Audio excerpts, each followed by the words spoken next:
علیکم یو ځل بیا ښه راغلاست کریټیو مکس سټوډیو ته. زموږ نننی ټاپک شیپس ټول دی. د شیپ ټول شارټکټ یو دی تاسو ته ښکاري. دې کې موږ سره ریکټنګل، الیپس، ټرایانګل، پالیګن، سټار لاین او کسټم شیپس ټولونه راځي. زه ریکټنګل مستطیل سلیکټ کوم. د دې غاړې تاسو دې ځای نه ګول کولی شئ، خو 2020 ماډل فوټوشاپ کې دلته به بیل اپشنو ده، دې په ځای به بیل اپشنو غاړې لګې کولې. دا غاړې تاسو دې ځای نه ګول کولی شئ، دې ځای نه او پراپرټیز کې چې لاندې راشئ دې ځای نه تاسو د دې غاړې ګول کولی شئ. دې نه بعد د دې رنګونه موږ مختلفو ځایونو بدلولی شو. دې نه فیل، دې ځای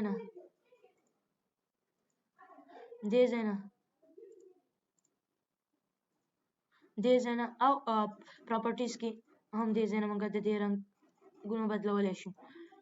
دې نه بعد 2020 فوټوشاپ کې هم دلته به رالې رایټ کلیک به وکړو، بیا به ډوپلیکیټ لیر ته به رالې، بیا به کاپي کېدو، یو بله کاپي به راتله.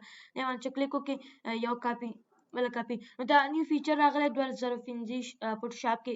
دې باندې چې کلیک وکړئ ډوپلیکیټ کېږي. تاسو ته کتلی شئ دا ریکټنګل مستطیل شیپ چې د دې غاړې دا ځای لږ وړوکی دی، دا غټ دی، دا وړوکی دی، دا دواړه یو دي، دا دواړه بېل، ټول په یو سایز نه وي. که زه شیفټ پریس کړم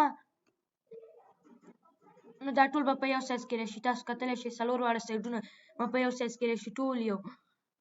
دې نه بعد موږ سره راځي الیپس ټول ګرد.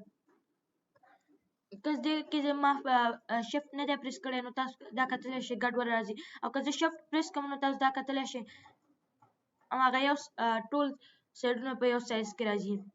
تاسو دا دې ځای نه ډوپلیکیټ کولی، دې ځای نه رنګ بدلولی شئ، دې ځای نه نو دلته د دې غاړې خو اول نه ګول دي، دلته اپشن نه راځي، دلته هم نه راځي، تاسو کتلی شئ.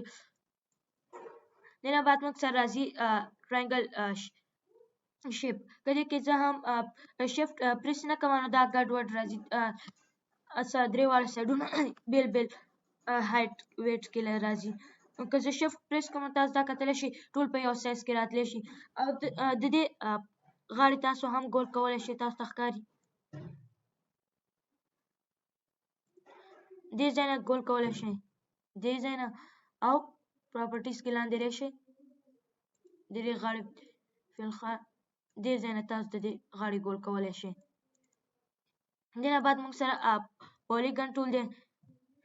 دې کې چې تاسو دلته هر څومره غاړو والا ولیکئ، اته ولیکئ، فی الحال ما اته لیکلی، 15 ورکومه. تاسو دا کتلی شئ 15 رالی.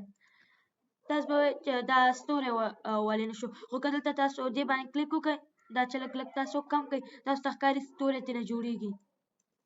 دې کې چې تاسو هر څومره ولیکئ 100 نه جګ نه اخلي او 100 نه دننه هر نمبر اخلي. زه 10 ورکومه، 10 غاړو والا. دلته تاسو دا کتلی شئ شیفټ پریس کوم تاسو دا کتلی شئ 10 غاړو والا رالی. دا زه لږ شارپ غوندې کوم چې تاسو ته صحیح معلوم شي. 1 2 3 4 5 6 7 8 9 10. نو دا تاسو دې ځای نه کولی شئ. د دې غاړې تاسو هم دې ځای نه ګول کولی شئ، دې ځای نه او پراپرټیز کې دې ځای نه ګول کولی شئ. زموږ نننی ټاپک همدلته خلاص شو. فوټوشاپ په صحیح توګه زده کولو لپاره زموږ یوټیوب چینل سبسکرایب کړئ تر څو نور پارټونو ته لاسرسی ولرئ. مننه.